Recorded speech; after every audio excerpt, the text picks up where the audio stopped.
ولا تاون هورن هورن هورن هورن هورن هورن هلا هورن تابت عندها ولا تاون هورن هورن هورن هورن هورن هورن هلا ደሞዜ ወራዊ ወጪ ቀን በቀን ደሞዜ ወራዊ ወጪ ቀን በቀን ሰሞኑ አስቤዛ ሆነብን ሰቀቀን ኩራቴ የጨመረ ንገዛ የኩና ያንዱ ወር አስቤዛ ንገዛ የኩና ያንዱ ወር አስቤዛ ይበት መጣውት ለቁርስና ምሳ ሰላም ጤና ይስጥልን ክብራትና ክብራኔ ቤንጃ ቲዩብ ቤተሰቦች እንደምን አላችሁ በእያላችሁበት ሁላችሁም ሰላም ሁኑ። ዛሬም እንግዲህ እንደተለመደው ምርጥ የሆኑ ቪዲዮዎች ይዤላችሁ መጥቻለሁ። እነሱን እያየን ሪላክስ እናደርጋለን። እኔ ሐሳብ አስተያየቴን እዚህ በቀጥታ ለእናንተ አደርሳችኋለሁ። እናንተ ደግሞ ቁም ነገርን ባላችሁ ቪዲዮዎች ሐሳብ ያሰጣሉ በምትሉት የኮሜንት ሴክሽን ቦታ ላይ ሐሳባችሁን በነጻነትና በጨዋነት ማስፈር ትችላላችሁ ማለት ነው። ታዳጊዎችንም መልካም ልደት እንላቸዋለን። ለኤምሊ ሸዋንግዛው፣ ለሐሴት አማረ፣ ለኢዮአን ነጋሽና ለየማርያም ቴድሮስ መልካም ልደት እንዲሆንላችሁ እንመኛለን። እደጉልን፣ ለወግ ማዕረግ ብቁልን ነው የምንለው። ለዚህ ቻናል አዲስ ሆናችሁም ካላችሁ ቻናሉን ሰብስክራይብ በማድረግ ቤተሰባችን ሁኑ ከማለት በዘለለ አርጉትና ቤተሰባችን ሁኑ። አዲሶችም ነባሮችም ደግሞ እኔ እርሴቴን እስካረግ ድረስ ሁላችሁም ቪዲዮ ላይክ ታረጉና እንጀምራለን። በ2017 ዓመተ ምህረት የሪል ስቴት አዋርድ በኪነ ህንጻ ተሸላሚ የሆነው ዲኤምሲ ሪል ስቴት የዘመናት ህልሞን እውን ለማድረግ በ2018 አዲስ ዓመት ታላቅ ቅናሽና በርካታ አማራጮችን አዘጋጅቶላችኋል። አዲስ በወጣው አዋጅ መሰረት ሁሉንም መስፈርቶች አሟልቶ ቢሊዮኖችን በማፍሰስ ግብአት በማምረትና 24 ሰዓት በመገንባት ሽያጮቹን በተቀላጠፈ አገልግሎት ከውጭ ሀገር ባሉበት ሆነው የቤትና የሱቅ ባለቤት የሚሆኑበትን አማራጭ አመቻችቷል። በተጨማሪም በደንበኞቻችን ከፍተኛ ፍላጎት እና ግፊት መሰረት አዲሱን የፔንታውስ ብሎክና መንገድ የያዙ ለሁሉም አይነት ቢዝነስ የሚሆኑ ሱቆችን ለሽያጭ አቅርበናል። ከ682 ሺህ ብር ቅድመ ክፍያ ጀምሮ በተጨማሪ የሰራተኛ ክፍል ከነ መታጠቢያ ቤቱና ስቶር እንዲሁም ላውንደሪ ክፍሎች ያሏቸው ከባለ 1 እስከ ባለ 4 መኝታ አፓርትመንቶችን ከ60% ከወለድ ነፃ የባንክ አማራጭ ጋር አቅርበንሎታል። ኢኤምሲ ሪል ስቴት ሰግጥ ሰግጥ ሰግጥ ሰግጥ ሰግጥ ኦያ ቦክላን አይናይ ራስታፋራይ ቦካካላካ እታለም ብቤሽን ያልገጎፈረ ታጅ ቤትሽማ ደርዷል። ያጨሳል በኝ ሱሰኛ ነው። አስቡት እስቲ በጠራራ ፀሐይ ያውን በጋ ላይ ሹራብ ተለብሶበት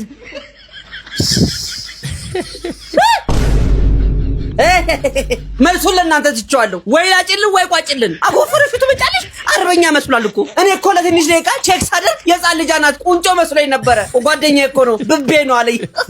ዞማ አይደል እንዴ? ሂውማኔር አስተክለሽለት ነው በሞላ ቶንዶስ። ለነገሩ ይሄን ቶንዶስ አይችለው። በቆቶ ቆፈር አርጊው ከርከም ባይሆን አትክልተኛ ቅጠሪና ይንቀሉልሽ ይላቅልሽ። ብራዚሊያን ዋክስና ዋክስ ስራ ላይ ተሰማራችሁ። ጨረታ ልናወጣ ነው። ለነገሩ ይሄ በዋክስ አይደለም የሚላጨው። ደም ጨፍጫፊ ኮሚቴ አቋቁመን ማክስ አድርጎ አንደኛውን ቢገባበት ይሻላል። አረ ውስጥ ፈለግ አድርጎ የጠፋ በግ ሊኖር ይችላል። ፍየልም አይጠፋም።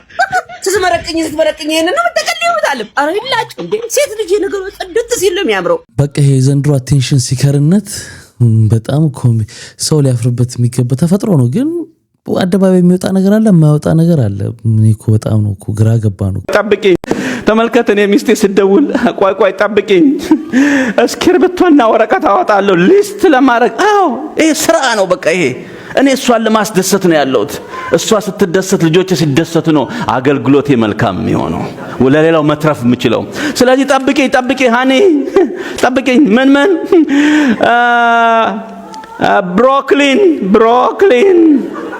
ብሮክሊን እዚህ መጥቼ ነው የማውቀው። እኔ ድሮ ኢትዮጵያ ቢሆን አረብ ነበር የሚመስለኝ ብሮክሊን። እሺ ብሮክሊን። ሁለተኛስ ጥቁር ዳቦ ነው እሷ የምትወደው። ነጭ ከገዛም አለቀ በቃ። ጥቁር ዳቦ። ሶስተኛ ውሃ። እቺ አጭሯ ረጅሙን እንደ ከውሃም ደግሞ አጭራለች። አጭር ለምንድነው አይባክንም ትላለች። ኢኮኖሚስት ነች። እኔ ምስታየ ሰው ዝም ብሎ ግማሹን ጠጥቶ ረጅሙን ትቶታ ሄድም። እቺ በሰው ልክ የተሰራች ናት። አይባክንም ትላለች። ስለዚህ አጭሩን ውሃ ለምን አይባክንም?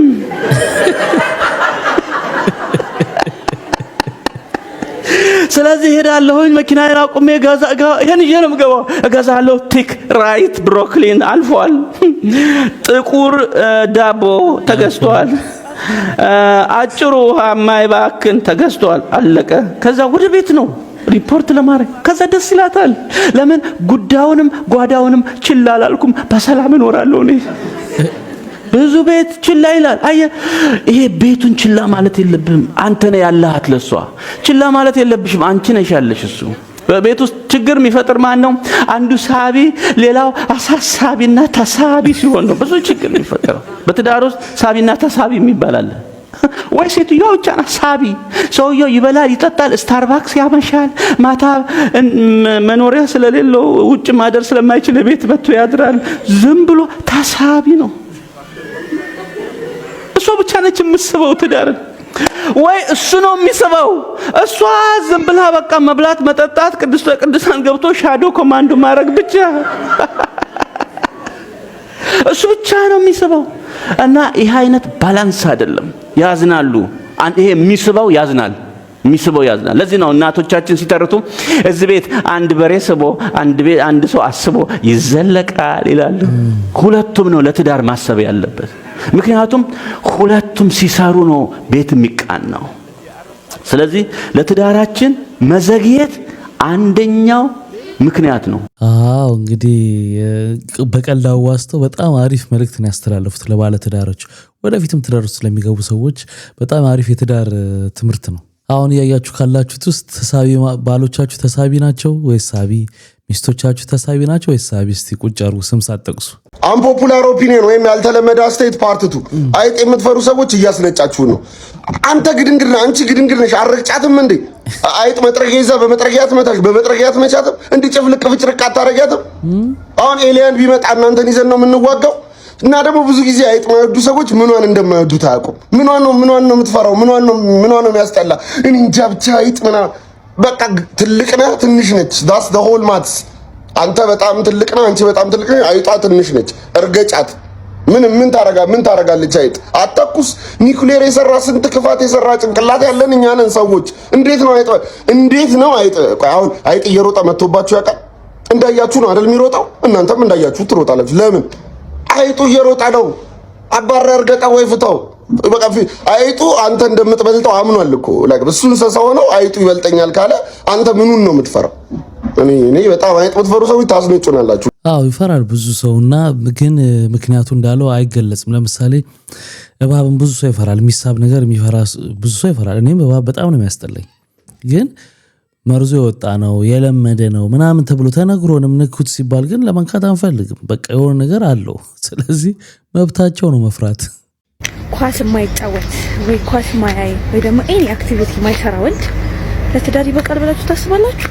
ብር እንዲኖረን እንደምትፈልጉ ነበር ማቀው። ስፖርተኛውን አሁን የሰማሁት ደስተኛ እንድንሆን ትፈልጋላችሁ፣ ሃይማኖተኛ እንድንሆን ትፈልጋላችሁ። ወንዶች ግን ከሴቶች ምንድነው የሚፈልጉት? ዝም እንድትሉ ነው። ድሮ ሸቀጥ ሰራ ነበር። ሸቀጥ ስል ሸቀጣ ሸቀጥ ሱቅ ማለት ነው፣ በሌላ እንዳትረዱኝና የሸቀጠ ቃል ነው ቃሉ ራሱ። ሆነ ባል ሚስቱ ፓምፐርስ ትልከዋለችና ይመጣና እንዲህ የሚባል ፓምፐርስ 4.56 ቁጥር አለ ይለኛል። እኔ ደግሞ ሸቀጥ ላይ ጎበዝ ነኝ ይዛለሁና ዞር ብዬ በኮንፊደንስ አለ ብዬ ስሰጠው ደስ ይለዋል። በነጋታው ጠዋት እሳት ጎርሶ እሳት ለብሶ መጣ። ምን ነው ስለው አይ ሚስቴ እኮ ፎርጂት ነው አለችኝ። እኔን ጨጓራ ይላትካው አይበቃህም እንደገና የልጄን ቂጥ ልትለጥ ምንድነው? እንዲህ ወረታች እየጠቆመ ነው ዙላል። ይሄ ሁላ ችግር ውስጥ ያስገባኝ እኮ ይሄ እኮ ነው። ቆርጬ ልጣለው እንዴ? ምን ላርጋል? ሌላው ደግሞ የሴቶች ችግር ምንድነው? ጥሬ ቤት ኪራይ ስትከፍል ወይ ደግሞ ካፌ ላይ ተገናኝተህ ሴት ልጅ አትከፍልም በሚለው ሂሳቡን ስትዘጋው አስማተኛ ነው፣ ሁሉ ነገር ምችል ነው የሚመስላችሁ። ፎቶ ፌሰድን ጧት ትነሳና የጀሚላን አይነት አይፎን ግዛልኝ። ምትፈሩ ባሎች ደግሞ አላችሁ። አትንቀጥቀጥ፣ ሪፖስት አድርግ፣ በቃ ላክላት። እንደዚህ አይነቱ ነው የሚያስጠቃና ምንድነው የሚያስፈራን? እኔ ባሎች አያጠፉም ማለት አይደለም፣ ሴቶች ያጠፋሉ። ያላሽ ሀብታምና ከሚወድሽ ደሃ የቱን ትመርጫለሽ? ይሄ በጣም ከባድ ጥያቄ ነው። በጣም ከባድ ጥያቄ ነው። በምን አምናለሁ መሰለ? ደሃ በሁለት ይከፈላል። መስራት የማይወድ ደሃና መስራት የሚወድ ደሃ። ገባራይ መስራት የሚወድ ደሃ አብረህ የምትለወጥ አይነት ቢሆን ኢትስ ኦኬ ትላለህ። መስራት የማይወድ ደሃ ግን አግብተህ ምን ልጅ እንኳን ብትወልድ ግዳ ያፋክ ልታበላው ነው ከንዱ ዳት የምሬን ነው የምልህ። አንዳንዴ ገብቷል አይደለ? መስራት ፈልጎ እየሰራ ነው የሚሞክር የሚጥር አይነት ሰው ከሆነ ምን ችግር አለ? አብረህ ትለወጣለህ። ገባራይ ግን ቁጭ ብሎ እሱ አንተ እኔ መሰራውን እየበላ እኔ ውጪ ሰርቼ ገብቼ መጥቼ እየበላ እኔ ፕሮቫይድ እያረኩኝ እኔ ለልጆቼ ብዙ ነገር እያረኩኝ ምናምን አስበሃል? ላይክ ካልተጋገዝክ ምንም አይመጣው።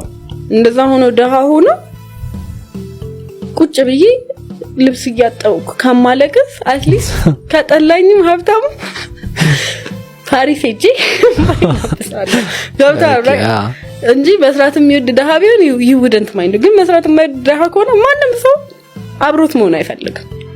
that's my perspective። እኔ እንደገባኝ ከሆነ በቀጥታ እንደው የሚጠላኝ ሀብታም ይሻላል ላለ ማለት የተከደ ጥረት ነው ብዬ ነው የሚገባኝ። አንዳንዴ ሴቶቹ የሚሰሩትን ስህተት ቢማሩት ገርልፍሬንድ እያሉ ጠቆርክብኝ፣ ከሰህብኝ፣ ምናምን አልክብኝ፣ ይሄን ካልበላ ይሄን ካልጠጣ መከራ ነው። ይሄን ካልበላ ሚስት ከሆኑ በኋላ ደግሞ ቀስ በቀስ እየተሸረሸረ ልጅ እየወለዱ ሲሄዱ እየተሸረሸረ ይሄድና ልጅ እንጂ ባሌ ማለት ይቀራል። ስለዚህ የሚለው መጽሐፉም የወንድ ክርስቶስ የቤተ ክርስቲያን ራስ እንደሆነ ሁሉ ወንድ የቤት ራስ ነው። ስለዚህ ራስ ነው የሚያዝዘው ከተባለ ይሄንን መጀመሪያ አምኖ መቀበል ነው። ከዚህ ሲያፈነግጡ ነው ነገሩ ሁሉ የሚበላሸው። እንዳየሁት በትዳር ውስጥ ያለው ነገር የማየው ነገር ሲበላሽ የማየው ከዚህ አፈንግጠው ነው። አንደኛው እኩል ነን የሚለው ነገር ይመጣና እስኪ ይሄንን ስሪልኝ ተነሳ አንተ አትተረገው ማለት እዚህ ላይ ነው የማድረግ ያለማድረጉ አይደለም። አሁን ጊዜ አጨቃጫቂው እንግዲህ ወንድ ልጅ ራስ ነው ምናምን የሚለው የበላይ ነው በሚል ትርጓሜ አይምሯችን ውስጥ ስላለ ነው እንጂ ትርጓሜው እንደዛ አይደለም። በቃ ያለውን ህግ ተከባብሮ በቃ ማድረግ የሚፈልግ ሰው በቅንነት ወፍኔ እናርግ ያለው እሱ አይንት አርገው እሱ ይሄን አርግ እኔ ደግሞ ይሄን አርግ ያለው እሱ ደግሞ ይሄን ያርገው ከማለት ሁሉም የቻለውን ያክል ቢያዋጣ እዛ ጋር ሰላም እኮ ነው፣ ሴቭ ነው። ግን ይጨማመርልሃል እዚህ ኮንተንት ክሬት የሚያደርገው እንዲህ ካለሽ ባልሽ አምልጪ ትላለች ትመጣና ከዛ ወንዱም ደግሞ እንዲህ ካለች ምናምን ይላል። በቃ ያን ይዞ ትዳር ውስጥ ይገባል። አይሆንም። ድግስ ቤት ተጠርታችሁ ምግብ መብላት የሚያሸማቀቃችሁ ሰዎች ግን ምን ሆናችሁ ነው? ብሉልኝ ጠጡልኝ ተብሏል አይደል? መብላት መጠጣት ነው። ከጓደኞቻችሁ ጋር ትሄዱና ስለምትፈሩ ስለምታፍሩ በሊታ እንዳትባሉ ትንሽ ነገር ነካ መጣችኋል፣ በልታችኋል። ባትበሉም በልታችኋል ነው የምትባሉት። አይቀርም። ጓደኞቻችሁ እኮ ከሚበሉት በላይ ይዘው መጥተው ነው አስተርፈው ብዙ አይበሉም የሚባሉት። ሆዳቸውን አቢዩዝ ያደርጋሉ። ማአት ይዘው ይመጣሉ። ከዛ በኋላ ትንሽ ይበሉና ይተውታል። እሷ እኮ ምግብ አይበላላትም ከአቅሟ በላይ። እናንተ ደግሞ በሊታ የምትባሉት ምግባችሁን ይዛችሁ መጣችሁ፣ ሆዳችሁን የሚችሏትን ይዛችሁ መጣችሁ፣ ሲጨርሱ በሊታ ያሏችሁ። በቃ ተጠርታ እዴ ሶፍትና ሳኑን አትብለው እንጂ መጨፍጨፍ ነው። ምን አባቱ ምንድነው? በፌደርሰንም እንደ ረቦና እንደዚህ ጋር አይጀመርም እንዴ? ምንድነው? የራባሳ ምን ወርባችኋል እንዴ? ለምግብ የመጣችሁት ለምን የመጣው አንተ? እኔ ለምግብ አይደለም ስለጠሩኛ እነሱ ስለማከበር ምናምን የመጣው እንጂ ለምግብ የምግብ ችግር የለብኝም። እኔ በሬ በየወሩ እየጣልኩኝ ደሃ ምናምን አበላለሁ። የምግብ ችግር ምናምን የለብኝም። ያው ጣሪ አክባሪ ነው ብዬ ነው እንጂ ስሙ እንዴ ብፌ አልቋል።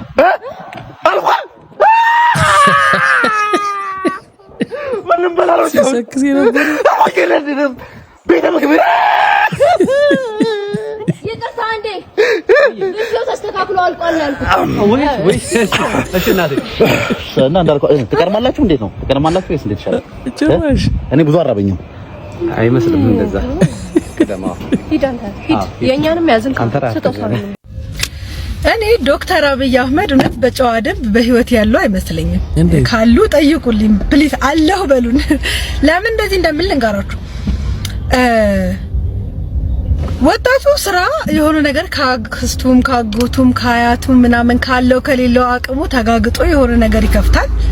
ከዛ ግብር ሌላ ታሪክ። እኔማ የአፍሪካ አህጉርም ነው መሰለኝ እንዳጠቃላይ ምን ከፍለው ሌላ የኔ ምንም አማርኛ የዘብረቅረቅ ቢልባችሁ ራሱ እየወላችሁ እየሰካካችሁ ስሙት። 2017 ላይ የራሴ 2 ስራ ነበረኝ። አሁን እግዚአብሔር ይመስገን አንዱን በግብር ምክንያት ዘግቼዋለሁ። አንዱ ደግሞ መንግስት የሰጠን ንግድ ፍቃድ ራሱ ሌላ መንግስት ደግሞ ነጠቀንና በዛ ምክንያት ስራው ቆሟል ለጊዜው። ስለምን እንደማወራ በእርግጠኝነት አብዛኞቻችሁ ይገባችኋል። ግን እኔ አባይ ሲገደብ ተገድቦ ሲያልቅ እንኳን ደስ ያላችሁ ኢትዮጵያውያን ብለው ቲቪ ላይ ያየናቸው እኔ ዶክተር አብይ አህመድ አይመስሉኝም። ጠርጥሩ። እውነቴ ነው። ኤአይስ ቢሆን እንዴ እሳቸው የሆነ ቦታ ታግተው ራሱ ሌላ ሰው ያስተዳደረንስ ቢሆን እንዴ ወጣቱ ከሀገር ልውጣ ብሎ ፓስፖርት ሄዶ ቀጠሮ ሲይዝ 2 አመት እሺ በቃ በግርም ቢሆን እሞክራለሁ ሲል ጦርነት ስንል አይ አትወጡም። እሺ የት እንኖር እንስራ አትሰሩም እንዴ የት እንሂድ? እኔ በግሌ እኔ እንደ አንድ እንዴ ማርያም ዶክተር አብይ አህመድ እባክዎትን እንደው ስሙ አንዴ አንቱ ምልህም አትፍረድብኝ። ግን ሰማኝ አንተ እኮ ስትሾም ማለት ነው ማለት እርሶ ሲሾሙ ከእናቶቻችን ጋር እኔ ነኝ ማገባው ብለን እኮ ተጣልተናል። በጣም መልካም ከመሆኑት የተነሳ እንደኛ ኮሪደር ልማት እኮ እውነት ለመናገር እንጀራ አይሆነንም። ልጆች አሉን በምን እናሳድጋቸው እንዴ?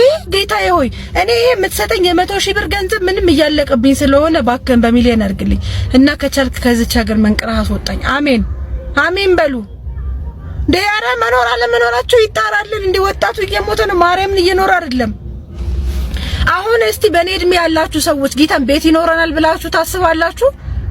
እንደው የቤት ባለቤት እንሆናለን? የቤት ባለቤት ምን ነው እንግዲህ ይመስላችኋል? የበረዴ መቼም ነው የማይመስለኝ። መቼም እንዴ ጌታ ሆይ አረኡ ገና አሁን ሀብታም እሆናለሁ ብዬ አስብ የነበረው ሴትዮ ወደታች ወርጄ ገና ትንሽ ከፍ ስል እያፈረጠ ወደታች ወርደኛል። ማርያም አረ በገብርኤል አረ ተው እንዴ ድሮን እንድንናፍቅ አታርጉን እንጂ በዚህ እድሜያችን እኮ ድሮ እያልን ማውራት ጀመርን እኮ እንዴ። በዚህ እድሜያችን እኛ ራሳችን የራሳችን ታሪክ ድሮ ሆኖብን ድሮ እያልን ነው የምናወራው። አረ መንግስት እንዴ አረ ለወጣትህ ዘንተው ግድ የለህም ተው። ደሞችን አወራሽ ብላችሁ ቀፍድዱኝ አሏችሁ። አይቀርልሽ ይሄን ሁሉ ብለሽማ አይቀርልሽም። እንግዲህ ፈጣሪ እርዳሽ። ግን ሀሳብ መስጠት በነጻነት ያለውን ስሜት ሰው መናገር በደም ነጻነት ቢፈቀድ አሪፍ ነው። ስድብ ከሌለበት አጉል ነገር ከሌለበት ሀሳቡን የሚሰማውን በአገሩ መንግስት ላይ በአኗኗሩ ላይ ያለውን ስሜት መናገር አለበት ብዬ አምናለሁ። እንግዲህ እንደገለጸችው ነው ኑሮ በጣም ከብዷል። የሚታዩ ነገሮች አሉ ወይ? አዎ አሉ። ያማሩ ነገር አለው ወይ? አሉ። ለአይን ያማሩ አሉ። ግን በየጓዳው ስንት መከራ አለ። ስንት ልክ ቡኔን እንደጠጣው ማለት ነው። አርብ መሆኑ ትዝ አለኝ። ከዛ በቃ ሳቅ እያለኝ ማለት ነው። ምን ትዝ እንዳለኝ ታውቃላችሁ? በልጅነታችን በቃ ሕፃን ስለሆንን በቃ ነገር ደስ ብሎን ወይ አናውቅም። በቃ ዛሬ ቀኑ ቅዳሜ ነው ምናምን ነው ሰማያዊ ከለር ምናምን ዝም ብሎ ትዝ አለን እና ስንስቅ ምናምን ስንጮት ምናምን እንደው ዛሬ ዝም ብለሽ የምትገለፍጪው ዝም ብለሽ ለምን የምትስቂው? ብቻ ዛሬ ተገርፈሽ እንዳትተኝ ዝም ብለሽ አስገልፍጦሻል፣ አልቅሰሽ እንዳትሄጂ ወደ አልጋሽ ምናምን የተባሉ በሳቅን ምን አርከን ስለ ደሞ አይቀርልኝም እሪ ብዬ ነው ወደ አልጋ የሚሄደው። እና አሁን ዝም ብዬ ያ ትራውማን መሰለኝ ልስቅ ልደሰት ስል ሊፈነቅለኝ ሲል ሳቄ ማለት እዚህ ነው። ደግሞ በዚህ እድሜ ሄጄ የሆነ ቦታ በንከባለልስ ብወድቅስ ወይስ አልቅሼ ልተኛ ይሆን የሚል አይምሮ ውስጥ ተቀምጧል። ከዛ ደግሞ ልክ አልቅሰን አኩርፈን ምናምን ነገር ምናምን ብለን ስንቀመጥ በአይንሽ ቂጥ አትይኝ፣ አይኔ አለው አይን ለዚህ ነው የወንዶቹ አይን የሚያየው። ጭራሽ ያለችው ነገር ትክክል ነውና ኢቭን ያ ትራውማ ስላለን ይመስላል የሆነ ነገር ኦቨር ደስታ ሲሰማን ዛሬ በዛ ደስታ መጨረሻ ላያምር ነው እንዴ እንላለን። እና እንደ ቀልድ ብታነሳው የሚገርም ነገር ነው። በቅርብ ጀለስ ከቦይፍሬንዷ ጋር ተጣላ ሰሞኑን። እሺ ጊዜ ደውሎ ይቅርታ ይጠይቀኛል አላልኩሽም ነበር? ሄሎ ምን አባክ ፈልገህ ነው የደወልከው? ምን ቀረክ? አረጋጊዋ እናቱ በቀደም ለልደት ሲሰጠው ሻብላላ። አዎ ለምን ፈለከው? ዛሬ ከተመቸሽ መልሽልኝ ፈልጊው ነው። አንተ ወራዶ ስጦታ መልሽልኝ ይባላል። ስለሚባለውና ስለማይባለው እኔ ምን አገባኝ? እኔ እላለሁ በቃ መልሽልኝ። አንተ ምን አይነት ቅሌታም ሰው ነህ? ኦ ሴትዮ መጀመሪያ ምን ሰው መስለሽኝ እንጂ ተርፎኛል ለሚሰጠውሽ። ካንተ ጋር ነው 2 ዓመት ሙሉ አብሬ ነበርኩት። ወይኔ ያሰለፈች። ለማንኛውም እኔ በአስቸኳይ ነው የምፈልገው። ቤቢ ነገ ልደቷ ነውና የምሰጣት ነገር ስለሌለኝ ነው። ተባበሪ። what አንተ ችጋራም ቦርኮ በቀደም አንዴ ተለያየ ነው። ከመቼው ደግሞ ጠበስክ? ባክሽ እቺን ካንቺ በፊት ነው የጠበስኳት።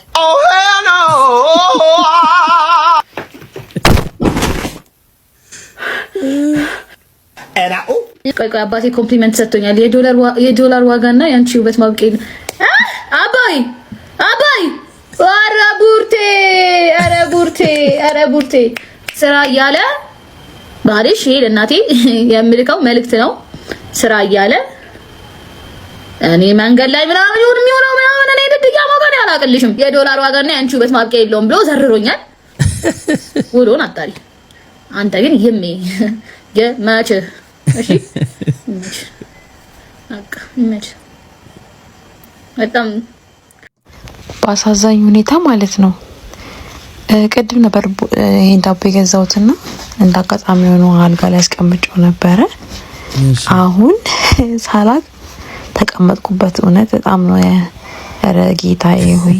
ከዛ ስነሳ ነው ያየሁት እንደዚህ መሆኑ ማለት ነው። ማይ ጋድ መድኃኒዓለም እና በጣም ነው። አሁን ነገውን ይሄን ሳንዱች አድርጌ እንዴት ነው የምበላው ነው? አሁን ይሄንን ለሁለት የሚከፈል ነው ወይ? ጂሰስ መፍትሄ ልንገርሽ። ሌላ ግዢና እንደገና ተቀመጭበትና በቃ ሳንዱች ይሆናል። አንዱን ከላይ አንዱን ከታች ታረጊዋለሽ። ሲጀመር ነው ማለት ኦፕራሲ እየተባለ አደገ ልጅ የትም ነው የማይደርሰው። የትም ሲጀመር ኦፕራስ ማለት ነው ወርዶ የመጣው ከእንግሊዘኛ ቃል ነው። ሆፕለስ ማለት ነው ተስፋ የለሽ ማለት ነው። ኢሚዲየትሊ እየነገሩን ነው ያሳደጉን። እኔማ ተወርውሬ ራስቶ ምንላን አንገቴ ውይ መጣ እንደ ብሎ ተበዳይ ነኝ ነው የተበዳይ ኢንስፓይሬሽን ኦፍ ዘይር እንበላ ማናዘዋልን ተሰማለ ዲጋል ላይክ አርግ ፎሎ አርግ። አዝናለሁ በጣም ዛሬ የኢትዮጵያ ሴቶች ብሔራዊ ቡድን እንግዲህ ልብ በል 180 ደቂቃን የቀረን አፍሪካ ዋንጫ ለመግባት ታንዛኒያ ካሸነፍን እንገባለን። ከረጅም ዓመታት በኋላ የሚገኝ ድል። ዛሬ የኢትዮጵያ እግር ኳስ ፌዴሬሽን ላይ አሰልጣኙና የብሔራዊ ቡድኑ አምበል መግለጫ ሲሰጡ 4 መገናኛ ብዙሃን የተገኙት 4 መገናኛ ብዙሃን። ይሄ ያሳፍራል፣ በጣም ያሳፍራል። የሀገሪቱ ብሔራዊ ቴሌቪዥን እና ኢትዮጵያ ቴሌቪዥን የት ነው ያላችሁት? እኔ ከዚህ በላይ ምን አይነት መግለጫ ላይ ነው የምትገኙት? እንዲህ ያሳፍራል በጣም። 4 ጋዜጠኛ ሸገር ኤፍኤም፣ በስራት፣ አዲስ ቲቪ እና ሶከር ኢትዮጵያ። እኛ በስቱዲዮ የኛ ፕሮግራም 6 ሰዓት ተኩል ስለሚጀምር መረጃውን ነው የሰራነው፣ አልተገኘንም። ምክንያቱም እዚህ አየር ሰዓት ስላለ። ግን ትልልቅ የሀገሪቱ ብሔራዊ ቴሌቪዥን ጣቢያዎች የት ነው ያላችሁት? ለኦሎምፒክ ጉዞ ነው ማይካችሁ እና ካሜራችሁ የሚሰራው እንዴ?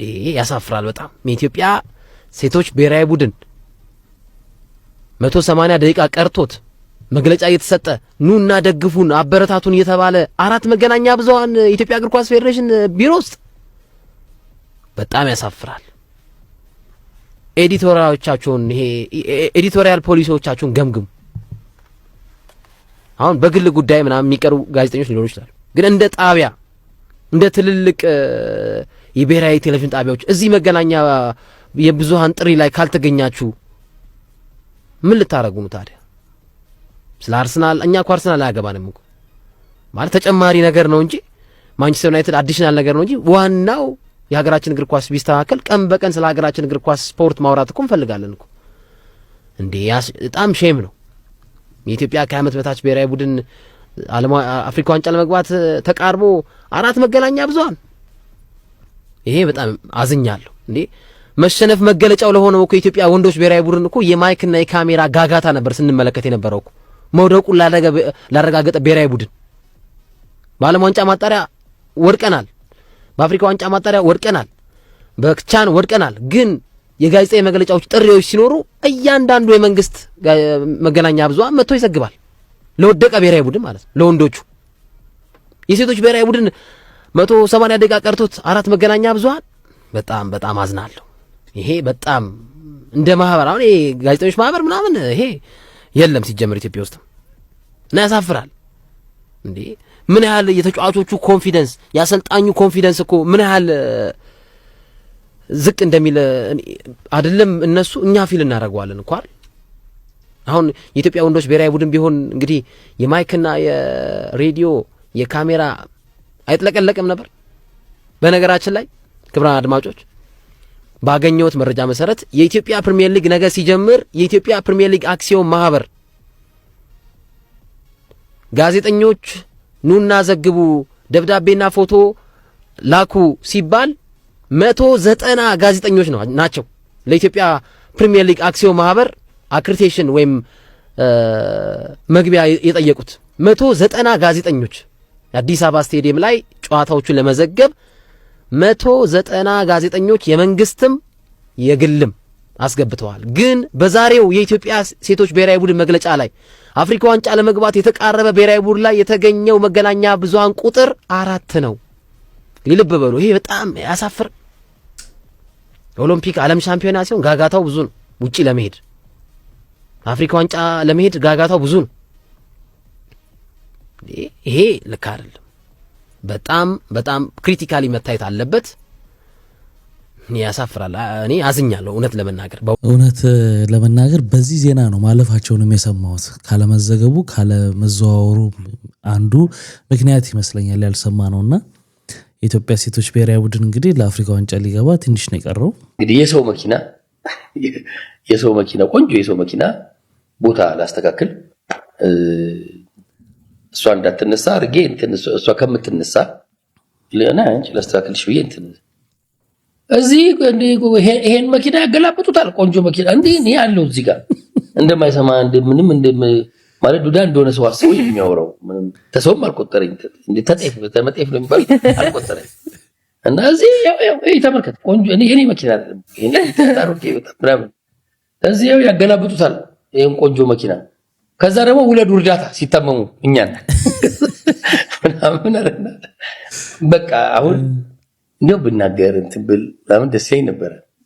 ቅርቤ ቢሆን ብዙ ሰው አለፈ ስለምናገረው እንዴት ብዬ አለ አሁን አንዱ ልጃችንን በልጆቹ ፊት በጣም አለ ትራንስፖርት ላይ ተጣየለ ይሄ መኪና ላይ ተጣያለሽ እኮ በቃ መኪና አሳልፈኝ በሚል ተነጋግረው በልጆቹ ፊት ጥብናም ድሮም ፊልም ላይ ማልወድ ሲያስጠላ ምናምን ብሎ የተናገረው ያን ቀን ጓደኛችን አውርቶን በጣም ከደስ የማይስመኝ ነበር ይሰማል ማለት ስለሚያከሽ እዛ ጋር ፊልም ላይ እንትን ስላለ መደበኛ የሆነ ሰውዬም ቢሆን የሆነ ነገር ብሎት ያልፈረደ ነው። አንዳንዴ ሳይ በቃ የኛ ሀገር ፊልም መክፈል ጀመረ ማለት ነው። ጥሩ መኪና መግዛት ጀመራችሁ ተመስገን ምናምን ቢልሽ አይደለም የምትፈልጊው ቢልሽ ነው የምትፈልጊው ማለት እዳ እንዳለበት ምናምን አያውቅ ምናምን በቃ ጎበዞች እንደዚህ ነው ምናምን ከዛስ ስታጭስ ሱሱ እኮ ነው እንጂ ቁጥሩ ይከፈላቸዋል እኮ ሱሳችሁ ምን ታረጉት ምናምን ደግሞ የሚልሽ አለና አለ ከስንት አንድ ሰው ስታገኝ የሚከፋው ስታጭ የሚከፋው አብሮሽ ምናምን አለና ሙሉ ለሙሉ ማህበረሰቡ ላይ መፍረድ አይቻልም። አንዳንድ ጊዜ አርቲስቶች ወይም የሚታወቁ ሰዎች ኦቨርአክት ያደርጋሉና ሌላውንም በእነሱ ፍሬም የማድረግ ችግር አለ እኛ ጋር በቃ ከዛ ደግሞ ነገ የሆነ ነገር ሲፈጠር ደግሞ ህዝቤ ምንድነው ሀብቴ ህዝቤ ነው ምናምን የሚለው ነገር ደግሞ ሲመጣ ይቺ ልምድ ስላለች ኖርማሎቹንም በዛ የመለካት ነገር አለ። ስለዚህ ሁለቱም ጋር ያለውን ችግር ሶልቭ ማድረግ ነው። ግን ከሁሉም ፍቅሩ ይበልጣል። የሚሰጠው ፍቅር ለአርቲስቶች ምናምን የሚበልጠው እሱ ነው።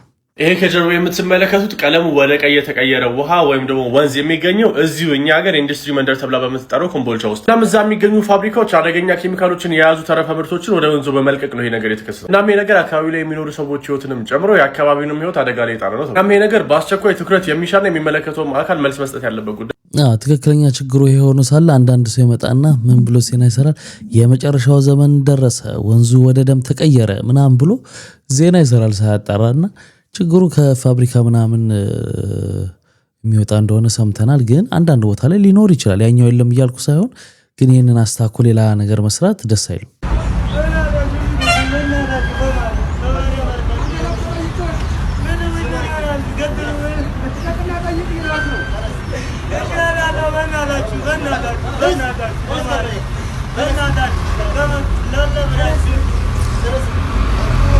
አሁን ይሄ ልጅ የያዘው ዶክመንት መያዣ 2 ፋይል 2 ኳስ ምናምን የያዘው አሁን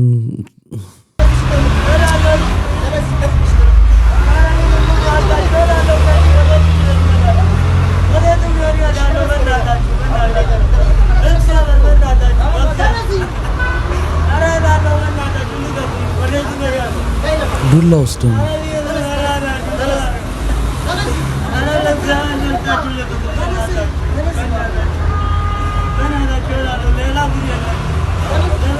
ከተነሳ ያውቀዋል። ይዘውት ሄደው በቃ እቃውን ይወርሱበታል ምናምን። ያለኝ ይሄ ብቻ ነው ብር የለኝም እያለ እየለመነው ነው።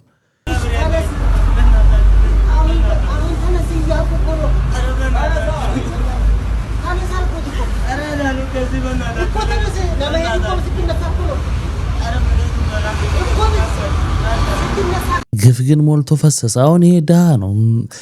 እቺን ነገር በሸጦ ለዕለት ለመኖር ነው። ማጅራት ቢመታ ቢሰርቅ ግን ይሄ ሁሉ ስቃይ ይደርስበታል ማለት እና አንዳንድ ጊዜ በጣም ያስቸግራል። መስመር ማስያዝ ጥሩ ነው፣ ህግ ማስከበር ትክክል ነው። ግን ማመዛዘንም ደግሞ የሚባል ነገር አለ። እንደገና ደግሞ ዱላ ደግሞ ትክክል አይደለም መምታት። በጥላቻ ንግግር ጠርጥሮ የታሰረው ቲክቶከሩ ዳልቻም ከሌሎች ታራሚዎች ዛቻ ደርሶታል በሚል ልዩ ጥበቃ እየተደረገለት መሆኑን የማረሚያ ቤት ምንጮች ለዛሀበሻ ገለጹ። መረጃውን በአጭሩ ነግራችኋለሁ። በጥላቻ ወንጀል ጠርጥሮ በእስር ላይ የሚገኘውና ዳልቻ በሚል የቲክቶክ ስሙ የሚታወቀው ግለሰብ በማረሚያ ቤት ውስጥ ከሌሎች ታራሚዎች ጥቃት ሊሰነዘርበት ይችላል በሚል ስጋት በልዩ ጥበቃ ስር እንዲቆይ መደረጉን የማረሚያ ቤት ምንጮች ነግረውናል። እንደ ምንጮቻችን ገለጻ ተጠርጣሪው ከፌዴራል ፖሊስ ወደ ማረሚያ ቤት ሲዘዋወር በተለያዩ የህብረተሰብ ክፍሎች ላይ ያስተላልፈው ነበር የተባለው የጥላቻ ንግግር የተቆጡ ሌሎች ታራሚዎች ጉዳት ሊያደርሱበት እንደሚችሉ መረጃ ደርሶ ነበረ። በዚህም ምክንያት ማንኛውም አዲስ ታራሚ ለጊዜው ከሚቆይበት ዞን 6 ተብሎ ከሚጠራው ክፍል ወደ ሌሎች ዞኖች እንዳይዛወር መወሰኑን ምንጮቻችን አክለዋል። ከዚህ እንግዲህ ሌሎችም ሰዎች መማር አለባቸው። የትም ቦታ ቢሆን ህዝብን እንደ ህዝብ መስደብ፣ ማዋረድ የትም ብትገቡ እስር ቤት ብትገቡ የትም ብትገቡ ይጠብቃችኋልና ይሄ ነገር አሁን ቀላል ነገር አይደለም። ሌሎችም ሰዎች እንደዚህ የምታረጉ ሰዎች ከዚህ ትምህርት መውሰድና ማረም አለባችሁ ባህሪያችሁ። ሃይ እንዴት ናችሁ? ዶክተር አብይ ነኝ። አሁን ይሄን ክሊፕ ሰው ልኮልኝ ያየሁትና እስኪ የሆነ ነገር በል ስላሉኝ ነው። ስለ ጠቅላላ ኮንሰፕቱ ሳይሆን እኔ ስለ አመታቱ ነውና አመታቱ ሊፈጥረው ስለሚችለው ችግር ነው። ይሄ አመታት እንዳያችሁት ከዚህ ጋር ሙሉ ለሙሉ እንደዚህ ነው ያረፈው። ይሄ እንደምታዩት እዚህ ጋር እንደዚህ ነው ያረፈው እና እንደዚህ በሚሆንበት ጊዜ ከፍተኛ ፕሬሸር ይፈጠራል። ያ ፕሬሸር ታምቡራችንን ሊቀድ ይችላል። በጣም በተደጋጋሚ የማያቸው የጆሮ መቀደዶች ውስጥ በጥፊ መመታት ስፔሻሊ በአሁኑ አይነት ልክ እንደዚህ ሙሉ ለሙሉ የሚያርፍ አይነት ጥፊ ከሆነ ከፍተኛ የሆነ የታምቡር መቀደድ ብቻ አይደለም ማዞር፣ ከፍተኛ የሆነ ደም መፍሰስ በጆሮ እንዲሁም ደግሞ የመስማት አቅም መቀነስን ወይም አንዳንዴ እስከ መጥፋት ድረስ ሊደርስ የሚያስችል ጉዳት ይፈጥራልና ጥንቃቄ እናድርግ ባካችሁ ማለት ፈልጋለሁ።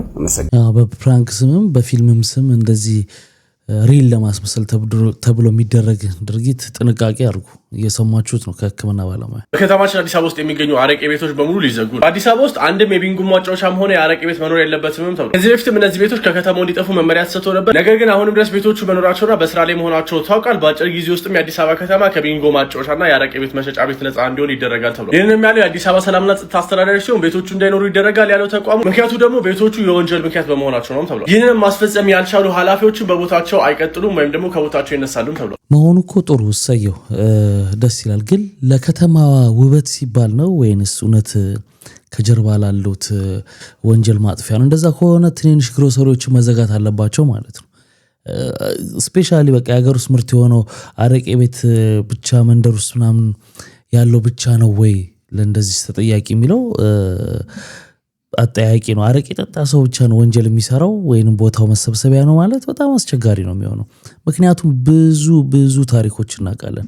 ስንት እናቶች አረቄ ቸርችረው ጠላ ሸጠው ልጆቻቸውን ለወግ ለማዕረግ ለስንት ነገር ያበቁ እናቶች እንዳሉ መርሳት የለብንም። ስለዚህ የገቢ ምንጫቸው የኑሮ እንትናቸው ይሄ የሆኑትን ሰዎች ጎን ለጎን ምን ታስቦላቸዋል የሚለው አብሮ መታየት አለበት። ይሄን ሲዘጉ ምን ሰርተው ይተዳደሩ?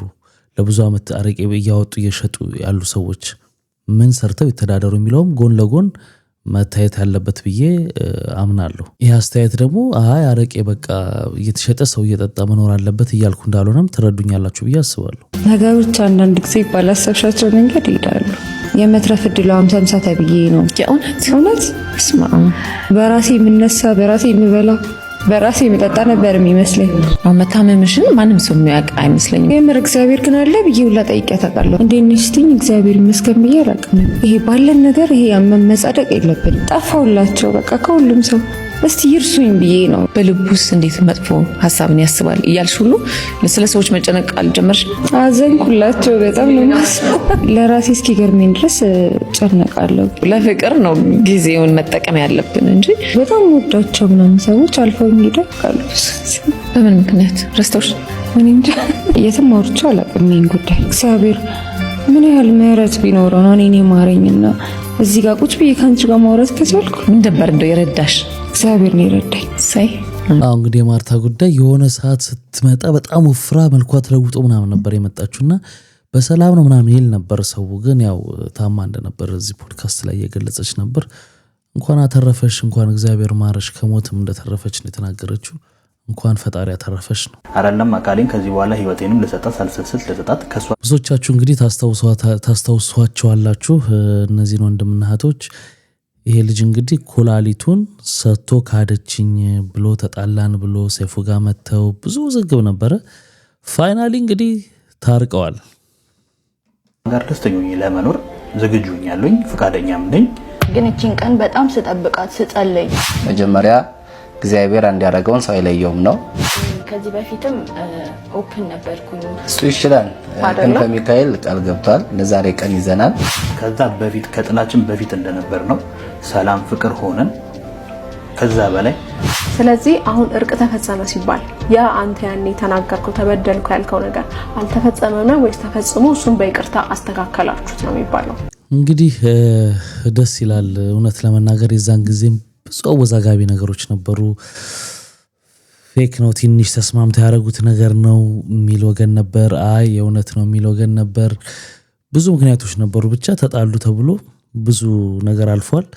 እሱም ደግሞ ይህን የመሰለ ህይወቷ እንዲተርፍ አካሉን ቆርሶ አካፍሏል። ያም ተሳክቶ እንግዲህ ሁለቱም በሰላም ከተረፉ በኋላ ቀላሉን ነገር ማድረግ ነበር ያከበዳቸው። እንግዲህ አሁን ተስማምተው ታርቀዋል። እንግዲህ ወደፊት ዘመናችሁን ያዝልቅላችሁ ነው። አንቺ ግርማ ሞገስ የለሽም ብለሽኝ ሞገስ ግን ከላይ ሆኖኝ ይሄን ቀን አልፌዋለሁ። ብዙ ነገር አብረን ያሳለፈን ጓደኛዬ ነበረች። በጣም ጥሩ ጊዜ ነበረን። እንግባባ ነበር። ምንም ማስመሰል የሚባል ነገር አልነበረውም ግንኙነታችን ውስጥ። ከዛ በህይወት አጋጣሚ እንግዲህ ተመሳሳይ ሙያ ውስጥ ነው ያለነው። ስለዚህ ተመሳሳይ እድሎች ይመጣሉ። አንዳችን ልንመረጥ እንችላለን፣ አንዳችን ላይሆን ይችላል። ግን በቃ በአንድ ህይወት አጋጣሚ ለእሷ መመኘው የነበረው ነገር ወደ እኔ መጣ። ክፉ ቃል ተናገረችኝና አስቀየመችኝ። ከዚህ በኋላ በዚህ ቃል እንዳልከፋና እንዳላዝን ዛሬ ለመጨረሻ ጊዜ ከነዚህ ወረቀቶች ጋር አቃጥለዋለሁ። አንቺ ግርማ ሞገስ የለሽም ብለሽኝ ሞገስ ግን ከላይ ሆኖኝ ይሄን ቀን አልፌዋለሁ። ዛሬ እዚህ ጋር ደርሻለሁ። አስተምረሽኛል፣ አመሰግንሻለሁ። ከዚህ በኋላ ይሄንን ሳነሳው አላለቅስም። አልፌዋለሁ፣ ይቅር ብያለሁ።